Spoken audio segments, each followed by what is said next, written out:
Okay, let's unpack this. Imagine standing in a huge, fertile field. You've planted seeds, you've watered them, cared for them for years. Right. But here's this puzzle, this thing our source material really forces us to look at.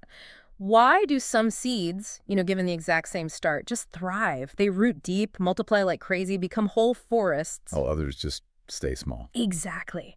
They remain perpetual saplings, always needing that external care, always seeming like they might just wither away. It's a paradox. And that gap, that tension between ongoing dependency and real autonomous multiplication, that's what we're diving into today. Well, We're exploring this concept called the mature seed vision, or MSV, and it's more than just strategy, really. It's yeah. about understanding that critical tipping point. The point where outside help has to step back. Precisely. Where the internal life takes over, we're digging into what's absolutely essential for ministries to go from just being planted to becoming these resilient, multiplying movements. So, our goal here for you listening is to kind of give you a shortcut, a fast track to understanding these core factors. Leadership, autonomy, cultural authenticity. Right. The things that seem to determine if a mission actually succeeds long term or just stalls out. MSV isn't about size, not really. It's about readiness. Readiness to stand alone and reproduce. Okay, so let's nail down this mature seed vision definition. It sounds simple, but the sources, they're quite specific about when that moment happens. They really are. It's that point where the leadership, the vision for the future, and crucially, the operational responsibility. All of it. All of it is fully, completely embraced by the local indigenous believers. It's released. It's not held or controlled by outsiders anymore. And the risks if you don't get to that point, if you ignore that stage. Oh, they're huge. Yeah. The sources paint a pretty stark picture. Missions that kind of skip over this maturity phase, they become structurally weak. Vulnerable. That's how, well, they risk stagnation, Yeah. for one, and a real cultural disconnect. In today's world, things shift so fast globally. A mission that looks and feels foreign, dependent, it can lose credibility, lose influence, almost overnight in its own backyard. Yeah, I was struck by the historical examples in the sources. You see these missions maybe in parts of Africa or Asia. They start with incredible energy, lots of planting, but then they really struggle when the foreign money dries up or the outside personnel leave. That's the classic failure mode, isn't it? Yeah. The dependency wasn't just about cash. It was deeper, structural, Yep. meaning they adopted leadership styles, ways of organizing, even theological priorities that were fundamentally, well, imported. They weren't sustainable without that constant external propping up. So what's the alternative? What's the contrast? Well, you look at places where ownership was either forced on the local believers, maybe through crisis, or where it was intentionally handed over very early. And that made the difference between a sort of temporary spiritual flash and something lasting? Absolutely. Those indigenous-led churches, especially where the early strategy was about quick release, they grew differently. Not just bigger numbers, but deeper, more resilient. Why? What was the key? Because the ownership was internal. The mission became theirs. So the way they operated, worshiped, shared their faith, it all naturally started to fit the local culture. It became woven into the fabric of the community. Ah. That's the key to that kind of exponential organic growth. If you ignore MSV, you often end up creating something that's limited, fundamentally limited, by how long the outside support can last. So the aim isn't just keeping something alive, it's pushing it towards self-sustained life. Multiplication. Exactly. Moving that seed from needing constant external care to being fully self-governing, self-supporting, and yes, self-propagating. Okay, and that goal, that strategic objective, it leads us right into this foundational blueprint for getting there, the 3-self principle. Yeah, this is a classic framework. Yeah. People like Roland Allen were talking about this, what, a century ago? It's both theological and intensely practical. A roadmap, really. Let's break it down then. These 3 selves, they reinforce each other, right? First up, self-governing. What does that actually look like in practice? Self-governing means real local leadership has the reins. We're talking indigenous leaders making the key decisions, using spiritual discernment, but also making choices that fit their culture, all grounded in Scripture. And who are they accountable to? Crucially, their accountability is, you could say, vertical to God and their own community, not horizontal, back to some mission board thousands of miles away. If major strategic choices still need an okay from overseas, well, you haven't really transferred governance, have you? Right. Okay, that makes sense. Number 2, self-supporting. Now, I think the cynical view sometimes is this just means do they have enough money in the offering plate? Hmm. It's much broader than just balancing the books. Self-supporting is about holistic stewardship of all resources. Okay. It means the ministry primarily relies on local assets, local skills, local generosity. Financial independence is maybe the clearest sign of autonomy because, let's face it, money often equals influence. Mhm. If, say, 80% of your budget comes from outside, that outside source inevitably shapes priorities, Yeah. even if they don't mean to. But here's the tough question the sources raise, right? Is it really realistic to expect a community wrestling with, say, extreme poverty to be self-supporting? Doesn't that sometimes feel like an impossible standard? That's a really important nuance, and the sources stress this. Self-supporting doesn't mean rich, it means local. Ah, okay. Local sourcing. Yes, it's about teaching and empowering communities to generate and manage what they do have. Maybe that looks like vocational training or microenterprise or businesses' mission initiatives, not just waiting for checks to arrive. So it's about building sustainability into the local economic reality, whatever that reality is. Exactly. Weaving it in, however lean it might be, rather than just propping it up with foreign cash. Got it.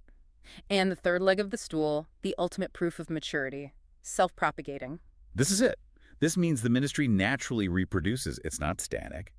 It's actively planting new ministries, making new disciples, raising up new leaders who then go and do the same. So if it's not multiplying. Then it hasn't really reached maturity, regardless of how many people show up on Sunday. Mm-hmm. Reproduction is the sign that the life within that seed is strong enough to create more life, indefinitely. It really connects back to that basic biblical idea, doesn't it? Moving from milk, dependency, to solid food, being able to produce fruit yourself. Maturity always leads to reproduction. That's the design. Okay, but now we hit this big psychological hurdle for the person, the outsider who planted the seed. The sources call it the gardener's dilemma. Mm-hmm. It's tough. The leader who poured everything into getting that seed started now faces this incredibly difficult shift, moving from careful, hands-on cultivation. Controlling it, basically. Well, yeah, often. To empowering release, letting go, trusting the process. It's such a human thing. Like any parent or even an entrepreneur who built something from scratch, when do you stop managing every detail and just trust your creation to stand on its own? Right. It's no longer about planting carefully. It's about tossing the seed to the wind, trusting it has what it needs. And the temptation is just to hang on too tight. Exactly. Which leads straight into these twin dangers: overprotection and paternalism. Okay, explain those. Overprotection is when the planter's legitimate care, maybe their fear of failure, morphs into tight control.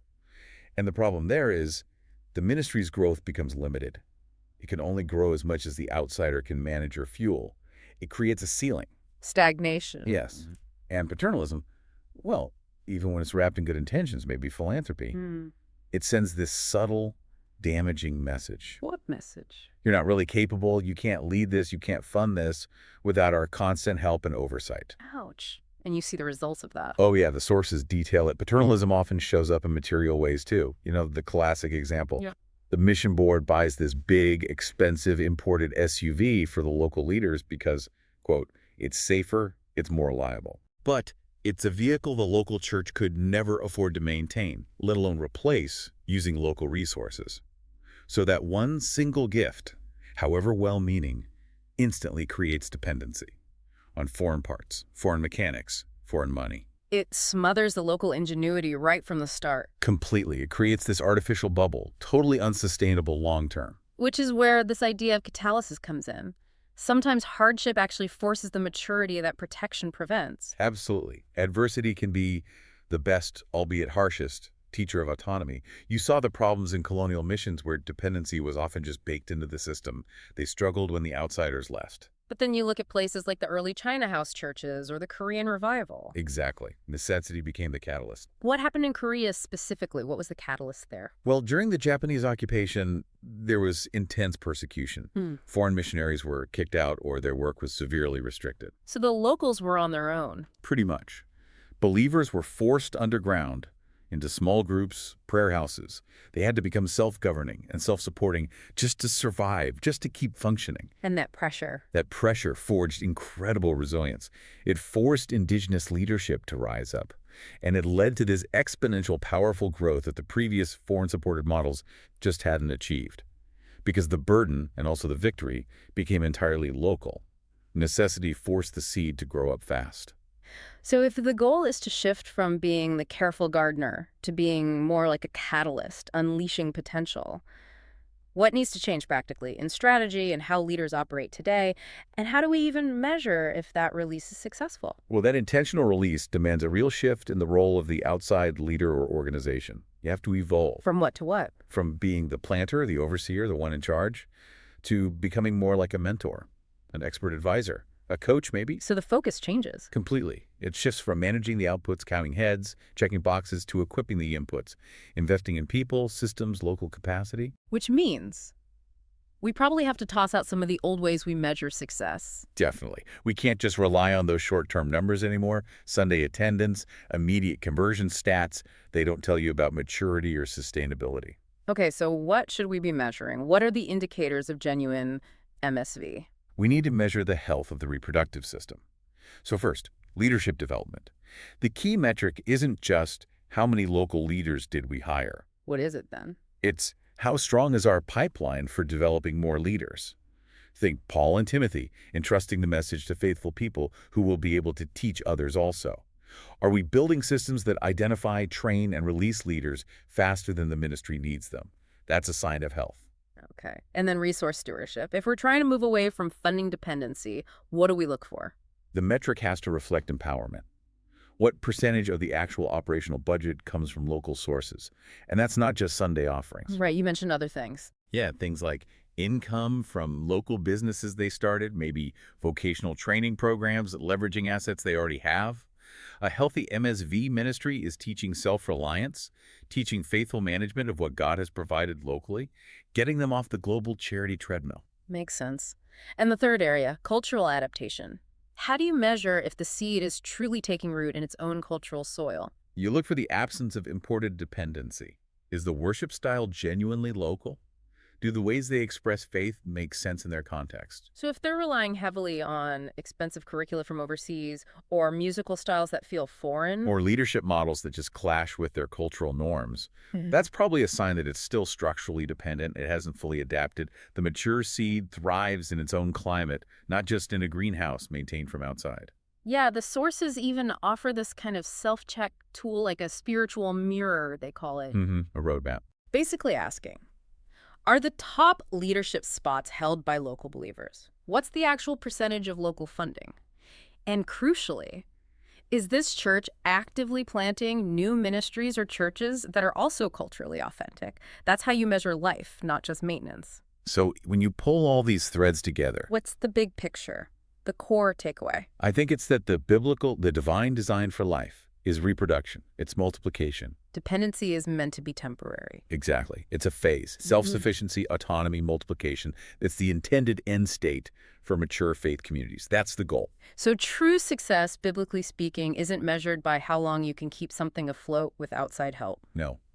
It's measured by the autonomy, the resilience, the fruitfulness, the reproducing life of the ministry you helped start, and, maybe the hardest part, that you successfully released. The whole point of planting is eventual proliferation, a forest, not just a tended plant. So here's the final thought, maybe the challenge for everyone listening.